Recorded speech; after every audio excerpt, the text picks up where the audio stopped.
السلام عليكم ورحمة الله وبركاته.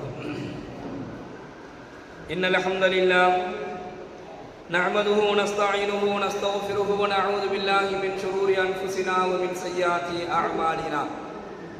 من يهده الله فلا مضل له ومن يضلله فلا هادي له. ونشهد أن لا إله إلا الله وحده لا شريك له ونشهد أن محمدا عبده ورسوله. أما بعد، أعوذ بالله من الشيطان الرجيم بسم الله الرحمن الرحيم.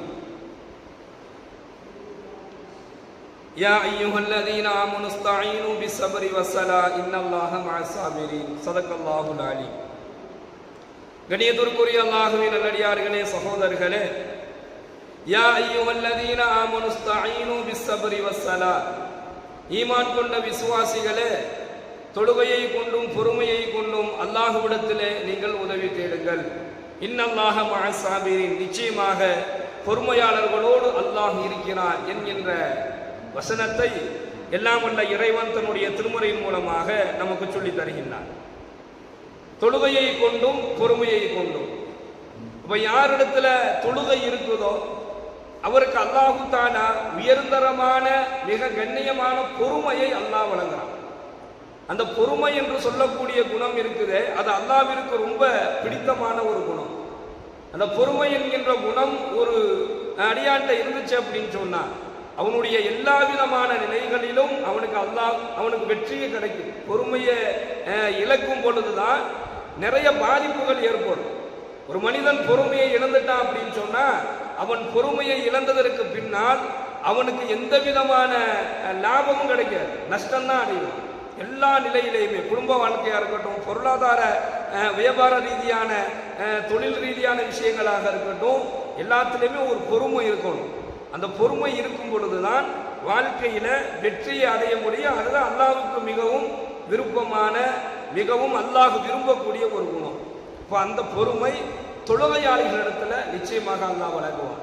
அத்தகைய தொழுகைகளை பேணி தொழுகக்கூடியவர்களாக நாம மாறணும். அந்த அடிப்படையில இதுவரைக்கும் தொழுகையில நாம தக்பீர் கட்டுவதை பத்தி பார்த்தோம். தக்பீரை நாம எப்படி கைகளை உயர்த்தி கட்டணும், தக்பீர் கட்டியதற்கு பின்னாடி ஓதக்கூடிய அந்த சனா ஓதக்கூடிய அந்த துஆவை கொண்டு என்ன சிறப்பு இருக்குது, அப்புறம் அல்ஹம்து சூரா, அடுத்து துணை சூரா, இந்த விஷயங்களை பார்த்தோம். இன்னைக்கு ருக்குவினுடைய முறைகளை நாம பார்க்கலாம். ஹஸ்ரத்னா சஅத் ரலியல்லாஹு அவர்கள் இந்த ஹதீஸ் அறிவிக்கிறாங்க. என்னுடைய தந்தை அபி வாக்கஸ் ரலியல்லாஹு அவர்களோடு நான் தொழுது கொண்டிருந்தேன். நான் தொழுது கொண்டிருக்கும் பொழுது அவங்க தொழுதாங்க, அவங்களுக்கு பக்கத்தில் நானும் நின்று தொழுதேன். தொழுது கொண்டிருக்கும் பொழுது நாங்கள் ருக்குவுக்கு போனோம். ருக்குவுக்கு போகும் பொழுது ருக்குவில் என்னுடைய தொடைகளுக்கு நடுவில் என் கையை வச்சுக்கிட்டு நான் ருக்குவு செஞ்சேன். சஅத் ரலியல்லாஹு அவங்க சொல்றாங்க, என்னுடைய 2 தொடைக்கு நடுவில் கையை வச்சுக்கிட்டு நான் ருக்குவு செஞ்சேன். அப்போ என்னுடைய தந்தை என்ன செஞ்சாருன்னா வேகமாக என்னுடைய கைகளை தட்டி விட்டாரு. நான் தொடையில கை வச்சு ருக்கு செஞ்சுக்கிட்டு இருந்தேன். என்னுடைய தந்தை அபி வாக்கஸ் ரலியல்லாஹு அவர்கள் என்னுடைய கையை தட்டி விட்டுட்டாங்க. தட்டி விட்டுட்டு என்னுடைய கைகளை முழங்காலுக்கு மேல் நீ வச்சுக்க என்பதாக சொன்னாங்க. என்ன காரணம் அப்படின்னு சொன்னா என்னுடைய தந்தை அப்புறம் சொல்றாங்க, நாங்களும் ஆரம்பத்தில் ருக்கு செய்யறப்பெல்லாம் கையை தொடையில வச்சுக்கிட்டு தான் நாங்கள் ருக்குவுல இருந்தோம். ருக்குவுல குனிஞ்சு இருக்கும் பொழுது எங்க 2 கையும் தொடையில தான் இருந்துச்சு.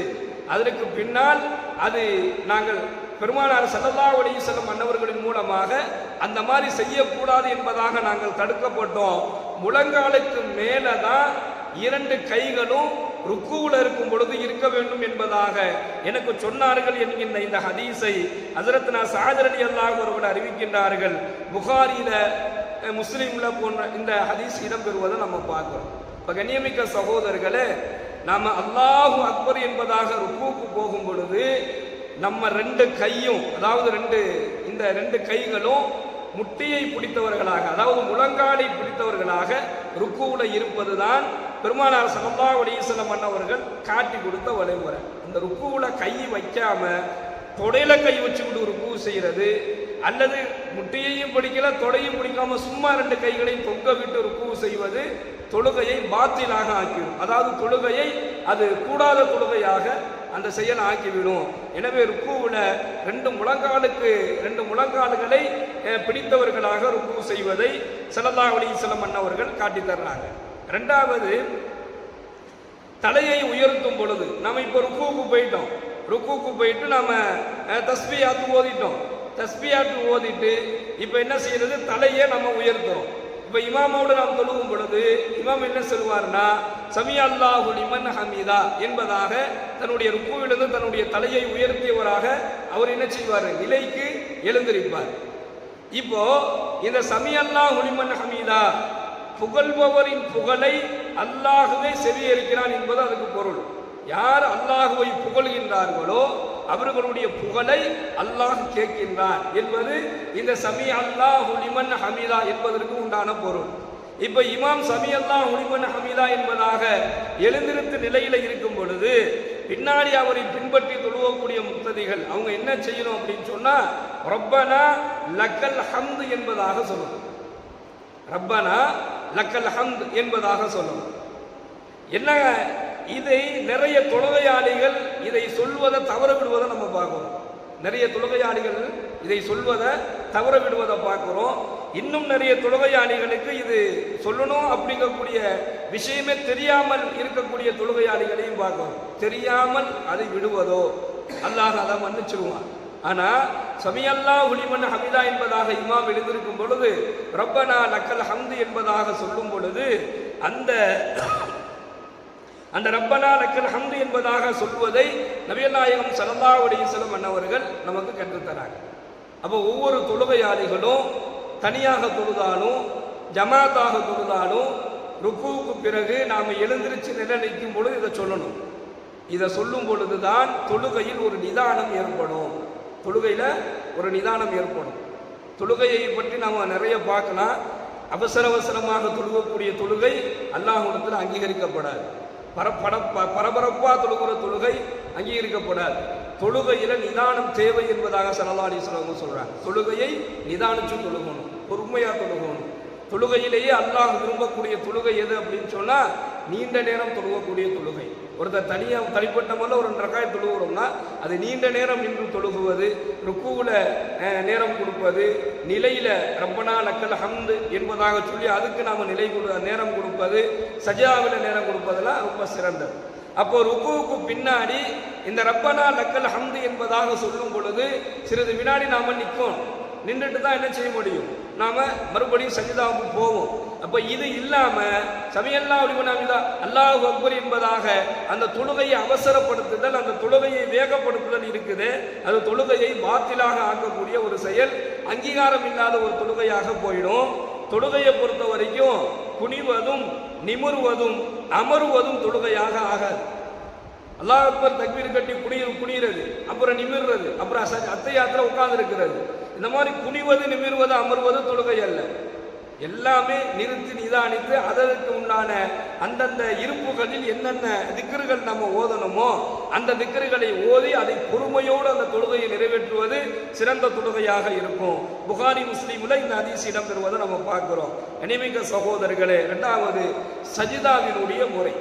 எப்படி ருக்குவுல நாம சமிஅ அல்லாஹு லிமன் ஹமீதாவுக்கு பின்னர் ரப்பனா லக்கல் ஹம்து சொல்லி நிதானமாக அந்த நிலைக்கு வந்து நிதானமா நம்ம செய்ய இருக்கணுமோ அதே போன்று சஜிதாவினுடைய முறையையும் அல்லாஹ்வுடைய தூதர் ஸல்லல்லாஹு அலைஹி வஸல்லம் அன்னவர்கள் எப்படி சஜிதா செஞ்சாங்க என்பதை பத்தி நம்ம ஹதீஸ்ல பார்த்தோம் அப்படின்னு சொன்னா அன்னை மைமுனா ரலியல்லாஹு அவர்கள் அறிவிக்கின்றார்கள், நபிகள் நாயகம் ஸல்லல்லாஹு அலைஹி வஸல்லம் அவர்கள் சஜிதா செய்யும் போது தன்னுடைய கைகளை அகற்றி வைப்பார்கள். வினாப்புறங்களை விட்டு தன்னுடைய கைகளை என்ன செய்வாங்க, அகற்றி வைப்பாங்க. சஜிதாவுக்கு போறோம், சஜிதாவுக்கு போகும் பொழுது இந்த 2 பகுதிகளையும் இல்லாம பெருமானாருடைய கை என்ன செய்யும், அகற்றியவர்களாக இருப்பார்கள். கையை இப்படி வச்சுக்கிட்டு செய்யக்கூடிய சஜிதா ஏற்றுக்கொள்ளப்படாது. சஜிதா செய்யும் பொழுது விழாப்புறங்களிலிருந்து கை ஒதுங்கி இருக்கணும். மைமுனா ரலியல்லாஹு அவங்க சொல்றாங்க, ஒரு சின்ன ஆட்டுக்குட்டி போறதுக்கு முயற்சி செஞ்சிச்சு அப்படின்னு சொன்னா அந்த இடுப்புக்குள்ள புந்து போயிடும். அவ்வளவு கேப்பு இருக்கும். விழாப்புறத்திற்கும் பெருமானாருடைய கைகளுக்கு இடையில ஒரு சின்ன ஆட்டுக்குட்டி போகணும்னு முயற்சி செஞ்சிச்சுன்னா அது ஓடிடும். அந்த அளவுக்கு என்ன செஞ்சிருப்பாங்க, நாயகம் ஸல்லல்லாஹு கையில கேப் இருக்கும் சஜிதாவுக்கு போகும்போது. அப்ப சஜிதாவுக்கு போகும் பொழுது விலாப்புறங்களோடு கைகள் ஒட்டியவர்களாக சஜிதா செய்வது கூடாது. அதே போன்று சஜிதா செய்யும் போது ரெண்டு கரையும் சப்பட்டை அப்படியே தரையில வச்சு சஜிதா செய்யறது. சில தொழுகையாளிகளை நம்ம பார்க்கிறோம், தெரியாம கூட செய்ய வாய்ப்பு இருக்குது. தெரியாம இருந்தா தெரிஞ்சுக்கலாம். தரையில அப்படியே கை ஒட்டிரும், தரையில கை ஒட்டியவர்களாக சஜிதா செய்வாங்க. அப்படிப்பட்ட சஜிதாவும் கூடாது. சஜிதா என்பது கைகளை தரையிலிருந்து மேலே இருக்கணும், விலாப்புறத்திலிருந்து கொஞ்சம் தள்ளி இருக்கணும். அந்த அளவுக்கு தான் பெருமானாருடைய சஜிதா இருந்துச்சு. தரையோடு கைகளை படுக்க வைப்பதும் கூடாது, உடம்போடு கைகளை ஒட்டி கொண்டு சஜிதா செய்வதும் கூடாது. இந்த ஹதீஸை ஹஜ்ரத் மைமுனா ரலியல்லாஹு அவர்கள் அறிவிக்கின்றார்கள். முஸ்லிம்ல இந்த ஹதீஸ் இடம் பெறுகின்றது.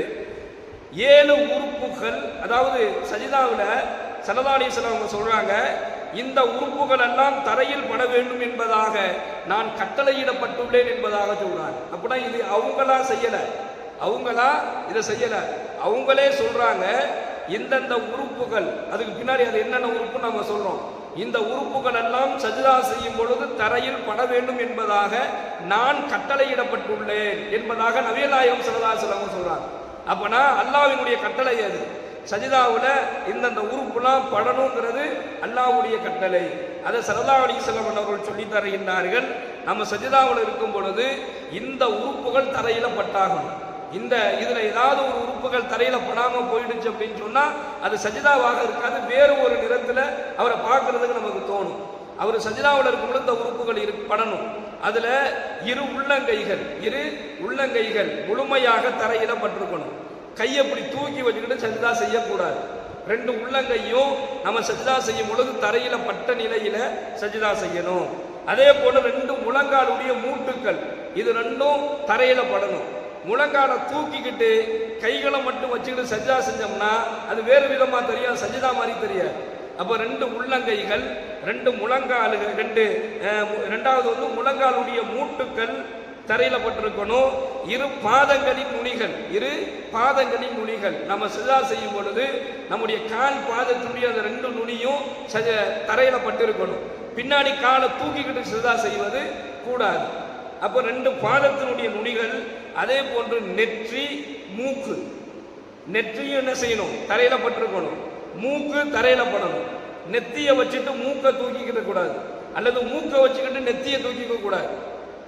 சஜிதாவுல இந்த பாதங்கள், இந்த உறுப்புகள் எல்லாம் தரையில் பட்டால்தான் அது முழுமையான சஜிதாவாக ஆகும். இது படணும்னு அல்லாஹ் கட்டளையிட்டான் என்பதாக ஸல்லல்லாஹு அலைஹி வஸல்லம் சொல்றாங்க. திருமிதியிலே முஸ்லிமுலையும் இந்த ஹதீஸ் இடம்பெறும். கண்ணியமிக்க சகோதரர்களே, சஜிதா என்பது அல்லாஹ்விற்கு ரொம்ப நெருக்கமான ஒரு நேரம். அது ஒரு அடியான் சஜிதாவில் இருந்தானா அவன் அல்லாஹ்வை நெருங்கிட்டான்னு அர்த்தம். தொழுகையில தக்பீர் கட்டி நிற்கிறோம், ருக்குல இருக்கிறோம், அத்தஹியாத்துல இருக்கிறோம், இது எல்லாத்தையும் தாண்டி சிறப்பு சஜிதாவில் தான் இருக்குது. அல்லாஹு அக்பர் என்பதாக ஒரு அடியான் சஜிதாவில் இருக்கும் பொழுது அல்லாஹ்வுக்கு நெருக்கமானவனாக இருக்கிறான். அல்லாஹ் அவனோடு நெருங்கிட்டான், அல்லாஹுவோடு இந்த அடியான் நெருங்கிட்டான். அல்லாஹ்வுக்கு ரொம்ப நெருக்கமான இடம் சஜிதாவினுடைய அந்த இடம். அந்த சஜிதாவில் இந்த உறுப்புகள் எல்லாம் தரையில் பட்ட நிலையில மன ஓர்மையோடு ஒருவர் சஜிதா செஞ்சு அந்த சஜிதாவில் ஒரு துவா கேட்டால் அல்லாஹ் அவருடைய துவாக்களை அங்கீகரிக்கக்கூடியவனாக இருக்கிறான். எனவே தொழுகையில் ஆக மிக முக்கியமானது ருக்குவும் சஜிதாவும். அதை இந்த முறையில் செய்யணும் என்பதாக ஹதீஸின் வாயிலாக நம்ம பார்க்கிறோம். சுப்ஹானல்லாஹ் பிஹம்திஹி சுப்ஹானக்கல்லாஹும்ம வ பிஹம்திக வ நஷ்ஹது அல்லா இலாஹா இல்லா அன்த வ நஸ்தக்ஃபிருக வ நத்தூபு இலைக். சுப்ஹான ரப்பிக ரப்பில் இஸ்ஸத்தி அம்மா யசிஃபூன் வ ஸலாமுன் அலல் முர்ஸலீன் வல்ஹம்துலில்லாஹி ரப்பில்